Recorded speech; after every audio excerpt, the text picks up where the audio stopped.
Target வந்து பாத்தீங்கன்னா, இங்கிலாந்துக்கு 319 இருக்கும். அண்ட் கிட்டத்தட்ட 1 டே இருக்குன்னு சொல்லலாம். ஏன்னா, இந்த 4த் டே வந்து ஐ திங்க் லஞ்ச் மிட்ல வந்து அவுட் ஆயிருவாங்க. சோ வந்து ஒரு பாதி செஷன் இருக்கு. அதுக்கப்புறம் வந்து டீ இருக்கு. அதுக்கப்புறம் நெக்ஸ்ட் டே ஃபுல் டே இருக்கு அப்படின்றப்போ, இங்கிலாந்து இத வந்து கண்டிப்பா டிராக்கு எடுத்துட்டு மாட்டாங்கன்னு தெரியும். இங்கிலாந்தோட வின்னிங் பர்சன்டேஜ் தான் அப்ப ஜாஸ்தி. ஆமா. 80% இது டிரா ஆகுறதுக்கு ரொம்ப சான்ஸ் கம்மி. ஏன்னா ரிசல்ட் வந்து ஈஸியா தெரிஞ்சிடும். ஒண்ணு விக்கெட் எடுக்கணும், இல்லைன்னா வந்து அடிச்சு முடிச்சுட்டு போயிட்டே இருப்பாங்க. அந்த மாதிரி இங்கிலாந்து வந்து இங்கிலாண்டை கலக்கிய நம்ம இந்தியா போலிங் லைனப்ப தான் நம்ம இப்போ வந்து பார்க்க போறோம். 319 அடிச்சா விக்டரி அப்படின்ற ஒரு இலக்கோட வந்து களமிறங்குறாங்க. Again Sam Robson and Alastair Cook. Sam Robson வந்து சீக்கிரமே அவுட் ஆயிடுறாரு. நான் முன்னாடியே ஸ்டார்டிங்லேயே சொன்னேன். ஆக்சுவலி வந்து என்னதான் இது ஒரு கிரீன் டாப்பா இருந்தாலும் ஜடேஜாக்கு வந்து ஸ்பின் இருந்துச்சு.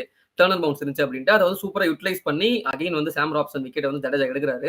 சீக்கிரமே அவுட் ஆயிடுறாரு. 12 ஃபார் 1 அது போயிடுது. அதுக்கப்புறம் அலிஸ்டர் குக்கும் கேரி பேலன்ஸும் ஒரு சூப்பரான பார்ட்னர்ஷிப் போடுறாங்க. ரொம்ப நேரம் நிக்கிறாங்க. நான் முன்னாடி சொன்ன மாதிரி இந்த நாள்ல வந்து ஒரு 40-50 ஓவர்ஸ் பாக்கி இருந்துச்சு. ஸோ அதை ஃபுல்லா யூட்டிலைஸ் பண்ணிக்கணும் அப்படின்ட்டு அவங்க சூப்பரா நிக்கிறாங்க. செம்மையா ஆடுறாங்க. சூப்பர் பார்ட்னர்ஷிப் போகுது.